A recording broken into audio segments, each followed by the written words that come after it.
The President comes and to say 1, 2 and introduce the President. We are coming to the end of this. Welcome, Your Excellency.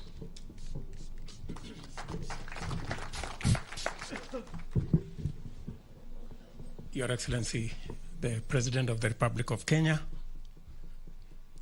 Honorable UHURU Kenyatta, the Right Honorable Justin Muturi, Speaker of National Assembly, Right Honorable Ken Lusaka, Speaker of the Senate, the President of the Supreme Court and our Chief Justice, Madam Koome, political leaders who are present here, the leadership of Parliament, ladies and gentlemen, Bwana Yesu asifiwe. I will be very brief. First, it's been 2 years since we met last at the prayer breakfast. And in the 2 years, so much has happened. We have had the world and Kenya thrown into a spin because of the corona pandemic. Livelihoods, businesses, enterprises, people have suffered immensely. And we've suffered in a way that is unprecedented. It's never been that churches have been closed, mosques have been closed, schools, and many other places. And it hasn't been fashionable not to go to work, but to stay at home. But that became our lot. But be that as it may, in fact, if by the words of, there is a common askari who is commanding a platoon somewhere in the social media. In our case, and that askari says, semeni kimeumana, we would actually have said in the affirmative, because things really became bad.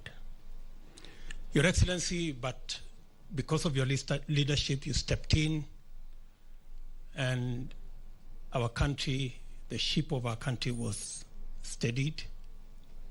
We've progressively managed to get ourselves up.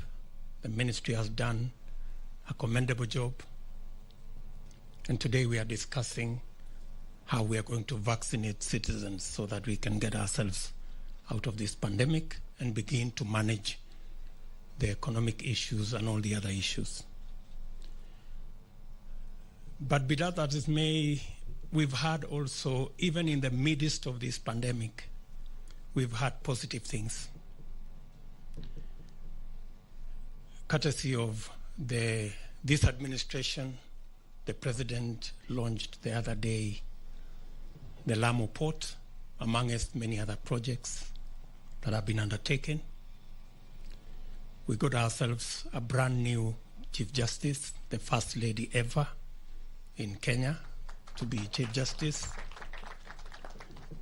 And also our Speaker got an appointment with the elders.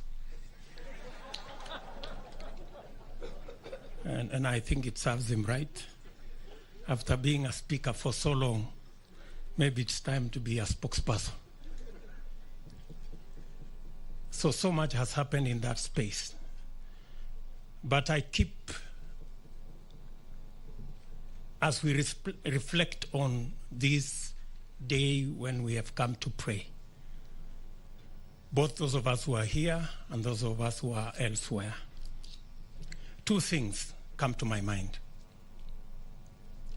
In a meeting where most of us were, there are some two gentlemen who said two fundamental things.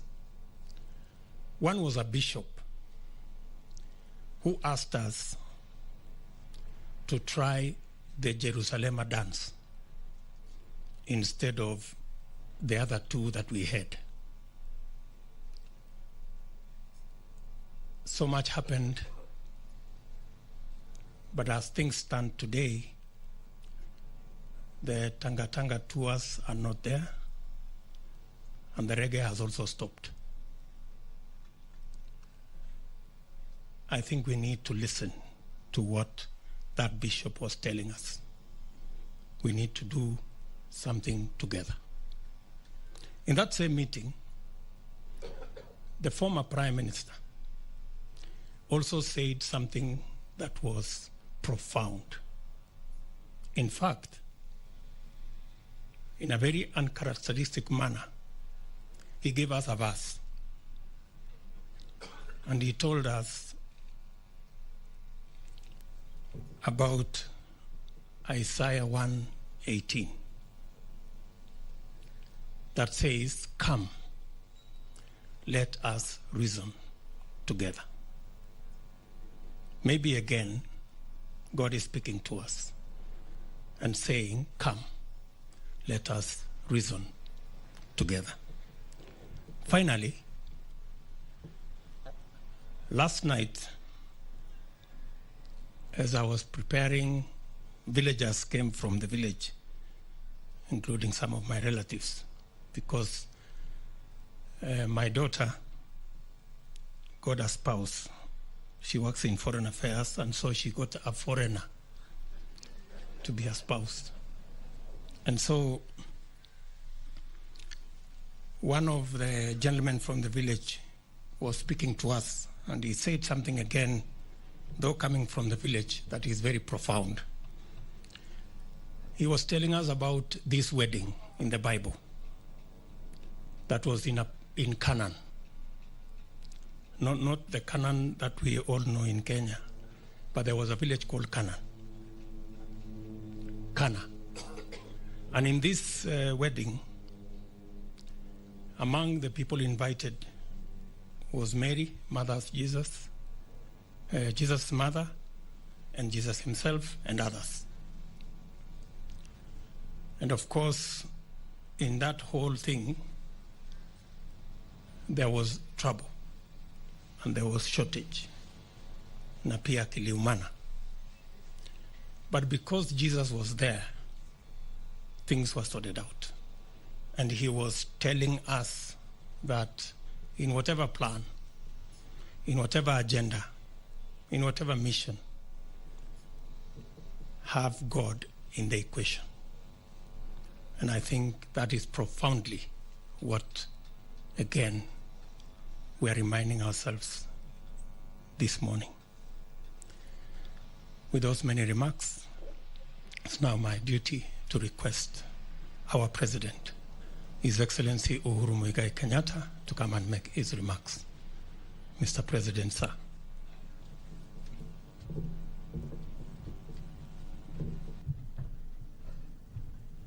Asante sana, William. Please be seated. Thank you very much. Honorable Speakers, Honorable Chief Justice, all friends who have been invited, members of Parliament, members of our private sector, our friends from abroad who have managed to come and join us today.